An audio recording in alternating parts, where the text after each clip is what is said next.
Welcome to the Sagebrush Trail. Stories of the West, from the prairies to the Yukon. I'm Mardell, reading Riders of the Purple Sage by Zane Grey.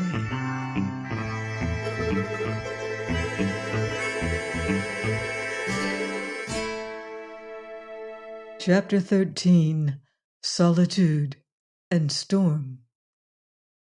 In his hidden valley, Venters awakened from sleep, and his ears rang with innumerable melodies from full-throated mockingbirds, and his eyes opened wide upon the glorious golden shaft of sunlight shining through the great stone bridge. The circle of cliffs surrounding Surprise Valley lay shrouded in morning mist, a dim blue low down along the terraces, a creamy moving cloud along the ramparts. The oak forest in the center was a plumed and tufted oval of gold. He saw Bess under the spruces. Upon her complete recovery of strength, she always rose with the dawn. At the moment she was feeding the quail she had tamed, and she had begun to tame the mockingbirds. They fluttered among the branches overhead, and some left off their songs to flit down and shyly hop near the twittering quail. Little gray and white rabbits crouched in the grass, now nibbling, now laying long ears flat and watching the dogs. Venter's swift glance took in the brightening valley, and Bess and her pets, and Ring and Whitey. It swept over all to return again and rest upon the girl. She had changed. To the dark trousers and blouse, she had added moccasins of her own make, but she no longer resembled a boy. No eye could have failed to mark the rounded contours of a woman. The change had been to grace and beauty. A glint of warm gold gleamed from her hair, and a tint of red shone in the clear dark brown of cheeks. The haunting sweetness of her lips and eyes, that earlier had been elusive, a promise, had become a living fact. She fitted harmoniously into that wonderful setting. She was like Surprise Valley, wild and beautiful. Venters leaped out of his cave to begin the day. He had postponed his journey to Cottonwoods until after the passing of the summer rains. The rains were due soon, but until their arrival and the necessity for his trip to the village, he sequestered in a far corner of mind all thought of peril, of his past life, and almost that of the present. It was enough to live. He did not want to know what lay hidden in the dim and distant future. Surprise Valley had enchanted him. In this home of the cliff dwellers, there were peace and quiet and solitude, and another thing, wondrous as the golden morning shaft of sunlight, that he dared not ponder over long enough to understand. The solitude he had hated when alone, he had now come to love. He was assimilating something from this valley of gleams and shadows. From this strange girl, he was assimilating more. The day at hand resembled many days gone before, as Venters had no tools with which to build or to till the terraces. He remained idle. Beyond the cooking of the simple fare, there were no tasks. And as there were no tasks, there was no system. He and Bess began one thing, to leave it, to begin another, to leave that, and then do nothing but lie under the spruces and watch the great cloud sails majestically move along the ramparts, and dream and dream. The valley was a golden, sunlit world. It was silent. The sighing wind and the twittering quail and the singing birds, even the rare and seldom occurring hollow crack of a sliding weathered stone, only thickened and deepened that insulated silence. Venters and Bess had vagrant minds. "Bess, did I tell you about my horse, Wrangle?" inquired Venters. 100 times, she replied. Oh, have I? I've forgotten. I want you to see him. He'll carry us both. I'd like to ride him. Can he run? Run? He's a demon. Swiftest horse on the sage. I hope he'll stay in that canyon. He'll stay. They left camp to wander along the terraces, into the aspen ravines, under the gleaming walls. Ring and Whitey wandered in the fore, often turning, often trotting back, open-mouthed and solemn-eyed and happy. Venters lifted his gaze to the grand archway over the entrance to the valley, and Bess lifted hers to follow his. Both were silent. Sometimes the bridge held their attention for a long time. Today a soaring eagle attracted them. How he sails! Exclaimed Bess. I wonder where his mate is. She's at the nest. It's on the bridge in a crack near the top. I see her often. She's almost white. They wandered on down the terrace, into the shady, sun-flecked forest. A brown bird fluttered, crying from a bush. Bess peeped into the leaves. Look, a nest and 4 little birds. They're not afraid of us. See how they open their mouths. They're hungry. Rabbits rustled the dead brush and pattered away. The forest was full of a drowsy hum of insects. Little darts of purple that were running quail crossed the glades, and a plaintive, sweet peeping came from the coverts. Bess's soft step disturbed a sleeping lizard that scampered away over the leaves. She gave chase and caught it, a slim creature of nameless color but of exquisite beauty. Jewel eyes, she said. It's like a rabbit afraid. We won't eat you. There, go. Murmuring water drew their steps down into a shallow, shaded ravine where a brown brook brawled softly over mossy stones. Multitudes of strange gray frogs with white spots and black eyes lined the rocky bank and leapt only at close approach. The inventor's eye described a very thin, very long green snake coiled round a sapling. They drew closer and closer till they could have touched it. The snake had no fear and watched them with scintillating eyes. It's pretty, said Bess. How tame! I thought snakes always ran. No, even the rabbits didn't run here till the dogs chased them. On and on they wandered, to the wild jumble of mast and broken fragments of cliff at the west end of the valley. The roar of the disappearing stream dinned in their ears.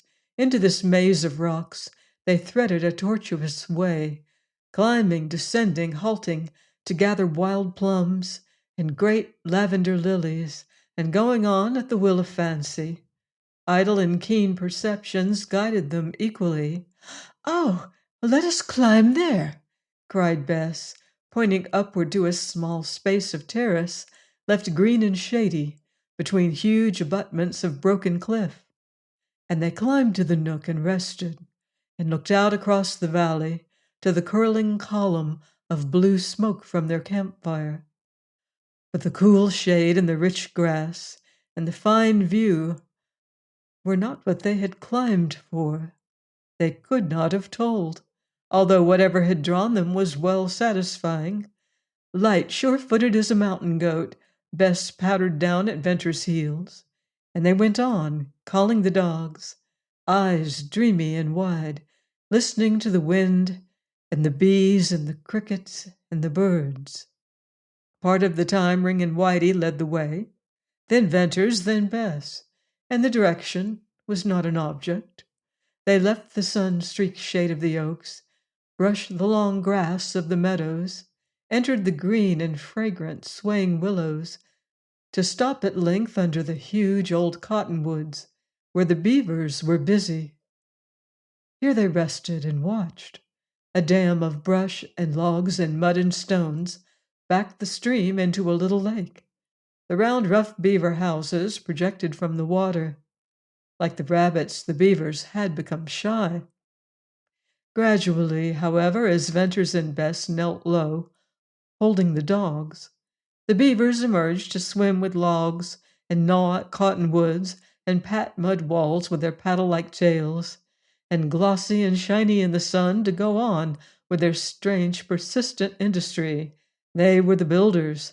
The lake was a mud hole, and the immediate environment a scarred and dead region. But it was a wonderful home of wonderful animals. "Look at that one. He puddles in the mud," said Bess. "And there, see him dive? Hear them gnawing? I think they'd break their teeth. How is it they can stay out of the water and under the water?" And she laughed. Then Venters and Bess wandered farther, and perhaps not all unconsciously this time, wended their slow steps to the cave of the cliff dwellers, where she liked best to go. The tangled thicket, and the long slant of dust and little chips of weathered rock, and the steep bench of stone, and the worn steps all were arduous work for Bess in the climbing. But she gained the shelf, gasping, hot of cheek, glad of eye, with her hand in Venters. Here they rested. The beautiful valley glittered below, with its millions of wind-turned leaves bright-faced in the sun, and the mighty bridge towered heavenward, crowned with blue sky. Bess, however, never rested for long. Soon she was exploring, and Venters followed. She dragged forth from corners and shelves a multitude of crudely fashioned and painted pieces of pottery, and he carried them. They peeped down into the dark holes of the kivas, and Bess gleefully dropped a stone and waited for the long-coming hollow sound to rise. They peeped into the little globular houses, like mud-wasp nests, and wondered if these had been store places for grain, or baby cribs, or what. And they crawled into the larger houses and laughed when they bumped their heads on the low roofs. And they dug in the dust of the floors, and they brought from dust and darkness armloads of treasure, which they carried to the light. Flints and stones, and strange curved sticks and pottery they found, and twisted grass rope that crumbled in their hands, and bits of whitish stone which crushed to powder at a touch, and seemed to vanish in the air. "That white stuff was bone," said Venters slowly. "Bones of a cliff dweller." "No!" exclaimed Bess. "Here's another piece. Look. Oof, dry powdery smoke. That's bone." Then it was that Venter's primitive, childlike mood, like a savage's, seeing yet unthinking, gave way to the encroachment of civilized thought. The world had not been made for a single day's play or fancy or idle watching. The world was old. Nowhere could be gotten a better idea of its age than in this gigantic, silent tomb. The gray ashes in Venter's hand had once been bone of a human being like himself. The pale gloom of the cave had shadowed people long ago. He saw that Bess had received the same shock, could not in moments such as this escape her feeling, living, thinking destiny. "Bird, people have lived here," she said with wide, thoughtful eyes. "Yes," he replied. "How long ago?" "1,000 years and more." "What were they?" "Cliff dwellers, men who had enemies and made their homes high out of reach." "They had to fight." "Yes." "They fought for what?" "For life, for their homes, food, children, parents, for their women." "Has the world changed any in 1,000 years?" "I don't know. Perhaps a little." "Have men?" "I hope so." "Think so." "Things crowd into my mind," she went on, and the wistful light in her eyes told Venters the truth of her thoughts. "I've ridden the border of Utah. I've seen people, know how they live, but they must be few of all who are living. I had my books and I studied them, but all that doesn't help me anymore. I want to go out into the big world and see it. Yet I want to stay here more. What's to become of us? Are we cliff dwellers? We're alone here. I'm happy when I don't think. These bones that fly into dust, they make me sick and a little afraid. Did the people who lived here once have the same feelings as we have? What was the good of their living at all? They're gone. What's the meaning of it all? Of us?" "Bess, you ask more than I can tell. It's beyond me. Once there was laughter here, and now there's silence. There was life, and now there's death. Men cut these little steps, made these arrowheads and mealing stones, plaited the ropes we found, and left their bones to crumble in our fingers. As far as time is concerned, it might all have been yesterday. We're here today. Maybe we're higher in the scale of human beings in intelligence, but who knows? We can't be any higher in the things for which life is lived at all." "What are they?" "Oh, I suppose relationship, friendship, love." "Love?" "Yes, love of man for woman, love of woman for man. That's the nature, the meaning, the best of life itself." She said no more. Wistfulness of glance deepened into sadness. "Come, let us go," said Venters. Action brightened her. Beside him, holding his hand, she slipped down the shelf, ran down the long, steep slant of sliding stones, out of the cloud of dust, and likewise out of the pale gloom. "We beat the slide!" she cried. The miniature avalanche cracked and roared and rattled itself into an inert mass at the base of the incline. Yellow dust, like the gloom of the cave, but not so changeless, drifted away on the wind. The roar clapped in echo from the cliff, returned, went back, and came again to die in the hollowness. Down on the sunny terrace there was a different atmosphere. Ring and Whitey leaped round Bess. Once more she was smiling, gay and thoughtless, with a dream mood in the shadow of her eyes. "Bess, I haven't seen that since last summer. Look," said Venters, pointing to the scalloped edge of rolling purple clouds that peeped over the western wall. "We're in for a storm." "Oh, I hope not. I'm afraid of storms." "Are you? Why?" "Have you ever been down in one of these walled-up pockets in a bad storm?" "No, now that I think of it, I haven't." "Well, it's terrible. Every summer I get scared to death and hide somewhere in the dark. Storms up on the Sage are bad, but nothing to what they are down here in the canyons. And in this little valley, why, echoes can rap back and forth so quick they'll split our ears." "We're perfectly safe here, Bess." "I know, but that hasn't anything to do with it. The truth is, I'm afraid of lightning and thunder, and thunderclaps hurt my head. If we have a bad storm, will you stay close to me?" "Yes." When they got back to camp, the afternoon was closing, and it was exceedingly sultry. Not a breath of air stirred the aspen leaves, and when these did not quiver, the air was indeed still. The dark purple clouds moved almost imperceptibly out of the west. "What have we for supper?" asked Bess. "Rabbit." "Bern, can't you think of another new way to cook rabbit?" went on Bess with earnestness. "What do you think I am, a magician?" retorted Venters. "I wouldn't dare tell you. But, Bern, do you want me to turn into a rabbit?" There was a dark blue merry flashing of eyes and a parting of lips, then she laughed. In that moment, she was naive and wholesome. Rabbit seems to agree with you, replied Venters. You're well and strong and growing very pretty.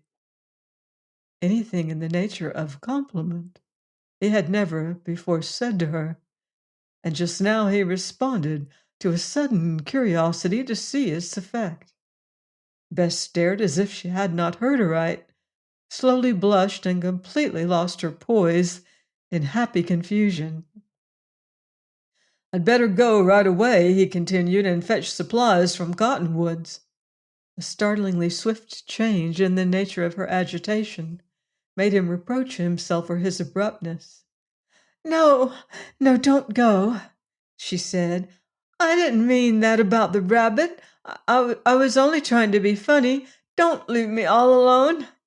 Bess, I must go sometime. Wait, then. Wait till after the storms. The purple cloud bank darkened the lower edge of the setting sun, crept up and up, obscuring its fiery red heart, and finally passed over the last ruddy crescent of its upper rim. The intense, dead silence awakened to a long, low, rumbling roll of thunder. Oh, cried Bess nervously. We've had big black clouds before this without rain, said Venters. But there's no doubt about that thunder. The storms are coming. I'm glad every rider on the sage will hear that thunder with glad ears. Venters and Bess finished their simple meal and the few tasks around the camp, then faced the open terrace, the valley, and the west to watch and await the approaching storm. It required keen vision to see any movement, whatever, in the purple clouds. By infinitesimal degrees, the dark cloud line merged upward into the golden red haze of the afterglow of sunset. A shadow lengthened from under the western wall across the valley. As straight and rigid as steel rose the delicate spear-pointed silver spruces. The aspen leaves, by nature pendant and quivering, hung limp and heavy. No slender blade of grass moved. A gentle splashing of water came from the ravine. Then again from out of the west sounded the low, dull, and rumbling roll of thunder. A wave, a ripple of light, a trembling and turning of the aspen leaves, like the approach of a breeze on the water, crossed the valley from the west, and the lull and the deadly stillness and the sultry air passed away on a cool wind. The night bird of the canyon, with clear and melancholy notes, announced the twilight, and from all along the cliffs rose the faint murmur and moan and mourn of the wind singing in the caves. The bank of clouds now swept hugely out of the western sky. Its front was purple and black, with gray between, a bulging, mushrooming, vast thing instinct with storm. It had a dark, angry, threatening aspect, as if all the power of the winds were pushing and piling behind. It rolled ponderously across the sky. A red flare burned out instantaneously, flashed from the west to east, and died. Then from the deepest black of the purple cloud burst a boom. It was like the bowling of a huge boulder along the crags and ramparts, and seemed to roll on and fall into the valley, to bound and bang and boom from cliff to cliff. Oh, cried Bess with her hands over her ears. What did I tell you? Why, Bess, be reasonable, said Venters. I'm a coward. Not quite that, I hope. It's strange you're afraid. I love a storm. I tell you, a storm down in these canyons is an awful thing. I know Oldring hated storms. His men were afraid of them. There was one who went deaf in a bad storm and never could hear again. Maybe I've lots to learn, Bess. I'll lose my guess if this storm isn't bad enough. We're going to have a heavy wind first, then lightning and thunder, then the rain. Let's stay out as long as we can. The tips of the cottonwoods and the oaks waved to the east, and the rings of aspens along the terraces twinkled their myriad of bright faces in fleet and glancing gleam. A low roar rose from the leaves of the forest, and the spruces swished in the rising wind. It came in gusts, with light breezes between. As it increased in strength, the lull shortened in length, till there was a strong and steady blow all the time, and violent puffs at intervals, and sudden whirling currents. The clouds spread over the valley, rolling swift and low, and twilight faded into a sweeping darkness. Then the singing of the wind in the caves drowned the swift roar of rustling leaves. Then the song swelled to a mourning, moaning wail. Then, with the gathering power of the wind, the wail changed to a shriek. Steadily the wind strengthened, and constantly the strange sound changed. The last bit of blue sky yielded to the onsweep of clouds. Like angry surf, the pale gleams of gray amid the purple of that scudding front swept beyond the eastern rampart of the valley. The purple deepened to black. Broad sheets of lightning flared over the western wall. There were not yet any ropes or zigzag streaks darting down through the gathering darkness. The storm's center was still beyond Surprise Valley. "Listen! Listen!" cried Bess with her lips close to Venter's ear. "You'll hear Oldring's knell." "What's that?" "Oldring's knell. When the wind blows a gale in the caves, it makes what the wrestlers call Oldring's knell. They believe it bodes his death. I think he believes so too. It's not like any sound on earth. It's beginning. Listen." The gale swooped down with a hollow, unearthly howl. It yelled and pealed and shrilled and shrieked. It was made up of 1,000 piercing cries. It was a rising and a moving sound, beginning at the western break of the valley. It rushed along each gigantic cliff, whistling into the caves and cracks, to mount in power, to bellow a blast through the great stone bridge. Gone as into an engulfing roar of surging waters, it seemed to shoot back and begin all over again. It was only wind, thought Venters. Here sped and shrieked the sculptor that carved out the wonderful caves in the cliffs. It was only a gale, but as Venters listened, as his ears became accustomed to the fury and strife, out of it all or through it or above it, pealed low and perfectly clear and persistently uniform a strange sound that had no counterpart in all the sounds of the elements. It was not of earth or of life. It was the grief and agony of the gale, a knell of all upon which it blew. Black night enfolded the valley. Venters could not see his companion, and knew of her presence only through the tightening hold of her hand on his arm. He felt the dogs huddle closer to him. Suddenly the dense black vault overhead split asunder to a blue-white dazzling streak of lightning. The whole valley lay vividly clear and luminously bright in his sight. Upreared vast and magnificent, the stone bridge glimmered like some grand god of storm in the lightning's fire. Then all flashed black again, blacker than pitch, a thick, impenetrable, coal blackness. And there came a ripping, crashing report. Instantly an echo resounded with a clapping crash. The initial report was nothing to the echo. It was a terrible, living, reverberating, detonating crash. The wall threw the sound across, and could have made no greater roar if it had slipped in an avalanche. From cliff to cliff the echo went in crashing retort, and banged in lessening power, and boomed in thinner volume, and clapped weaker and weaker, till a final clap could not reach across the waiting cliff. In the pitchy darkness, Venters led Bess, and groping his way by feel of hand, found the entrance to her cave and lifted her up.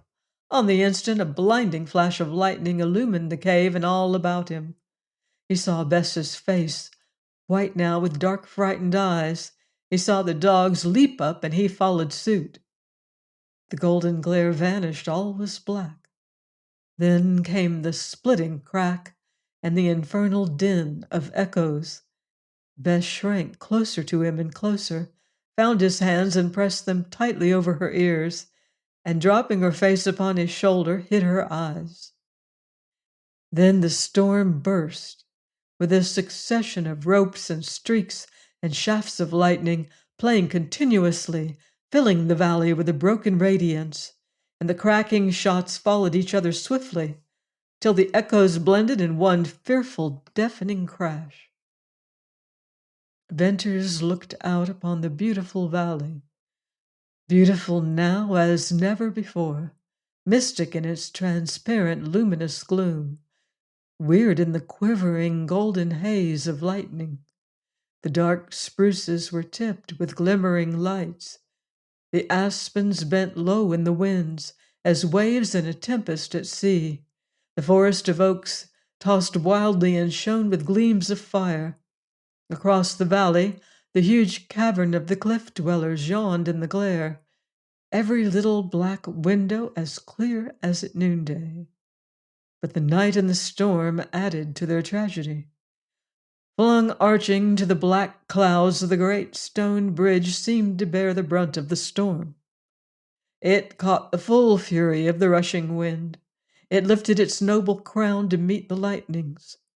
Venters thought of the eagles and their lofty nest in a niche under the arch. A driving pall of rain, black as the clouds, came sweeping on to obscure the bridge and the gleaming walls and the shining valley. The lightning played incessantly, streaking down through the opaque darkness of rain. The roar of the wind, with its strange knell and the recrashing echoes, mingled with the roar of the flooding rain, and all seemingly were deadened and drowned in a world of sound. In the dimming pale light, Venters looked down upon the girl. She had sunk into his arms upon his breast, burying her face. She clung to him. He felt the softness of her, and the warmth, and the quick heave of her breast. He saw the dark, slender, graceful outline of her form. A woman lay in his arms, and he held her closer. He who had been alone in the sad, silent watches of the night was not now, and never must be again, alone. He who had yearned for the touch of a hand felt the long tremble and the heartbeat of a woman. By what strange chance had she come to love him? By what change and by what marvel had she grown into a treasure? No more did he listen to the rush and roar of the thunderstorm, for with the touch of clinging hands and the throbbing bosom, he grew conscious of an inward storm, the tingling of new chords of thought, strange music of unheard joyous bells, sad dreams dawning to wakeful delight, dissolving doubt, resurging hope, force, fire, and freedom, unutterable sweetness of desire, a storm in his breast, a storm of real love. Join me next time for another exciting chapter of Riders of the Purple Sage by Zane Grey, here on the Sagebrush Trail.